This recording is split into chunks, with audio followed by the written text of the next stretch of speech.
टट्टी फेंकने के लिए, इंग्लिश में इसका डिसेक्रेशन वर्ड है ना, तो इसको बुरा मत मानिए कि मैं कह रहा हूं कि टट्टी फेंकी जाएगी, टट्टी नहीं फेंक रहा हूं, मैं सिर्फ ये कह रहा हूं डिसेक्रेशन ऑफ द कोर्ट के जुर्म में आपको 27 साल की 20 साल की सजा, आप घर नहीं जाओगे फिर कभी अगर आपने झूठा एफिडेविट लगा दिया। आपको सुन के हैरानी होगी इस कोर्ट में अभी इतनी घटिया व्यवस्था बन गई है, न्यायपालिका इतनी घटिया कचरे का डब्बा बन गई है, हर दूसरा आदमी झूठ बोलता है, क्योंकि एक तो सच बोल रहा है, दूसरा आदमी झूठ बोल ही रहा है, बोगस डॉक्यूमेंट लगाए। और ये मैं नहीं कह रहा हूं, ये जजमेंट्स पढ़ी है, एलटी फूड्स की जजमेंट पढ़ी है, पद्मावती एंड अदर्स की जजमेंट पढ़ी है, इकबाल सिंह समथिंग की जजमेंट है वो पढ़ी है, ये सुप्रीम कोर्ट की जजमेंट्स है। ये लोग कह रहे हैं कि ऐसा हो रहा है हमारे कोर्ट्स के अंदर।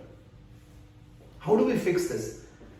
सिंपल है, डॉक्यूमेंट दिखाना पड़ेगा, एफिडेविट लगाना पड़ेगा, और अगर झूठ निकला तो घर नहीं जाओगे आप, उसी वक्त फैसला होगा। सेकंड चेंज, तो दूसरा बड़ा चेंज इन लोगों को करना पड़ेगा।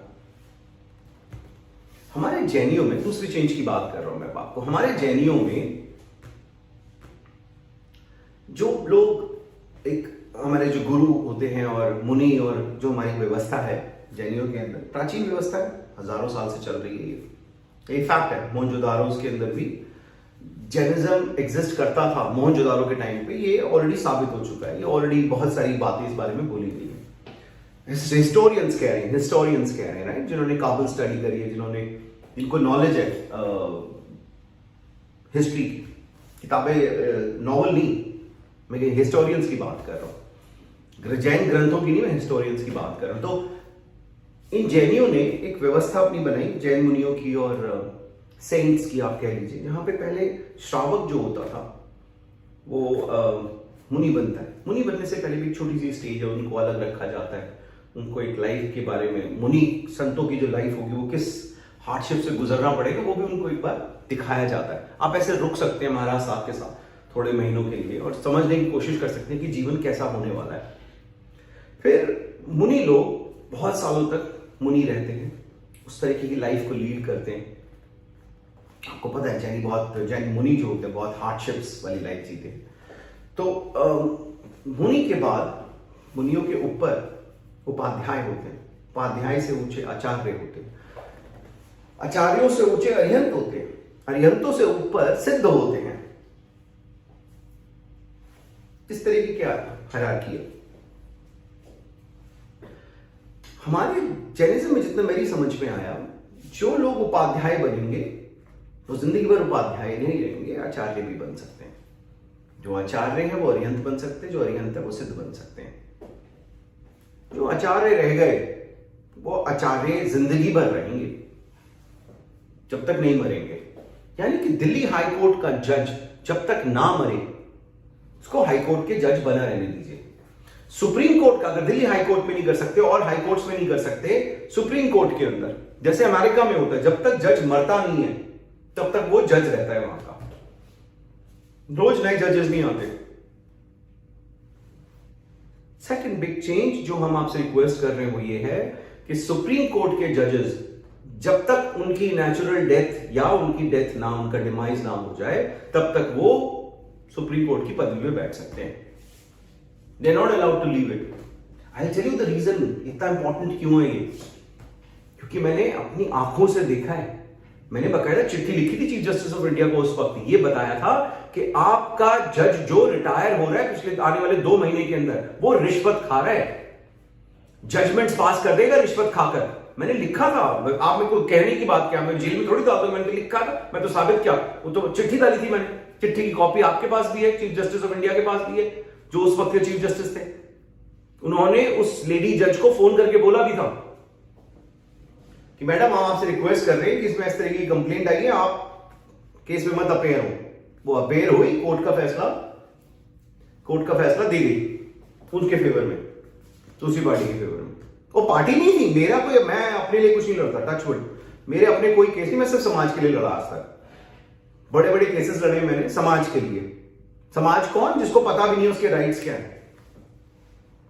समाज वो समाज जिससे 50,000 करोड़ रुपए, गुड़गांव एक जगह जहां मैं रहता हूं, वहां पर यहां का जो समाज है, समाज अब कौन सा होता है भाई? यही लोग जो मैग्नोलियाज कैमेलियाज में रहते हैं, यही लोग जो पार्क प्लेस में रहते हैं, सेक्टरों में रहते हैं, यही लोग जो गोल्फ कोर्स एक्सटेंशन पे रहते हैं, इन सब से, ये जो करोड़ों लोग, लाखों लोग रहते हैं, इनसे कोई 20,000 से 50,000 करोड़ रुपए की जायदाद छीन ली गई समाज से, एक आदमी ने। फिर ऑब्वियसली वो सबके फायदे में हुई और सबने ही खाई। फिर उसकी कम्युनिटी में, वो जो एक आदमी था उसकी कम्युनिटी 25-30 लोगों की, उस 25-30 फैमिलियों ने मिलकर खाई वो जायदाद। तो 10,000 से 50,000 करोड़ की जायदाद जो उनकी थी वो छीन ली गई by supreme court of order, उस औरत की वजह से, उस आदमी की वजह से जो उसके बाद है।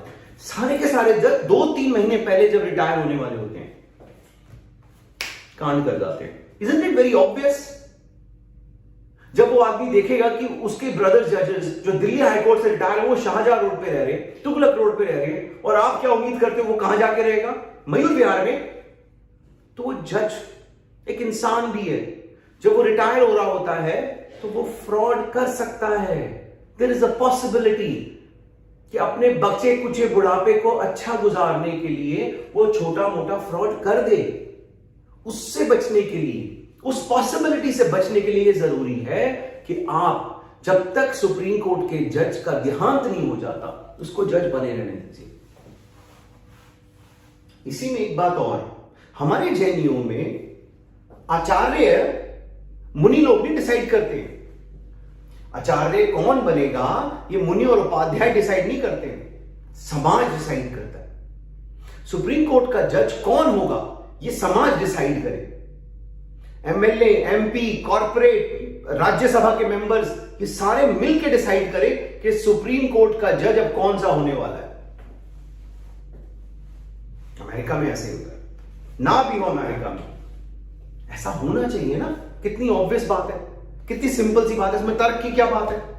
The moment you would use your mind means you are corrupt, you are not intelligent, you are corrupt. छोटा सा बच्चा होता है ना, अपना दिमाग में इस्तेमाल करता, वो करप्ट नहीं होता। क्योंकि 70 साल का आदमी, 50 साल के ऊपर का आदमी करप्ट होता है, उसका दिमाग कचरे का डब्बा बन चुका होता है, वो सिर्फ और सिर्फ स्कीमिंग कर सकता है, हर बात का तर्क है, वो कोई डिसीजन नहीं लेना चाहता।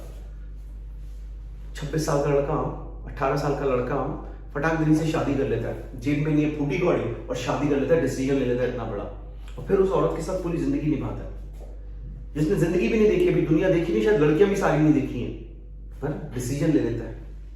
Ignorance is bliss. 50 साल का लड़का कभी नहीं करता, 50 साल का कुंवारा आदमी कभी भी डिसीजन नहीं लेता, बिकॉज करप्ट है दिमाग, करप्ट है। हमें डिसाइड करने दीजिए कि सुप्रीम कोर्ट का जज कौन होगा। हम डिसाइड करेंगे कि जिंदगी भर के लिए, जब तक वो मरेंगे नहीं, 25 बना दीजिए, 30 बना दीजिए मंजूर, 50 बना दीजिए जज, वो भी मंजूर। जब तक नहीं मरेंगे वो तुगलक रोड पे ही रहेंगे, सरकारी मकानों में, अच्छी जगह पे रहेंगे, सरकारी मकानों में। सुपर्ब कार जो आपने उनको दी हुई है उसमें ही ट्रैवल करेंगे। अर्दली है तो अर्दली है, उनके पास ड्राइवर है तो है, हमने दिया, वो समाज ने दे दिया है, भगवान का रूप बना दिया उनको हमने। रिटायर्ड नहीं हो रहे हैं, घबराओ मत, रिटायरमेंट के बाद मयूर विहार में नहीं रहना पड़ेगा। करप्ट मत बनना, पर अपना ईमान मत बेचना, संभल के चलना, अपने ईमान को मत खत्म होने देना।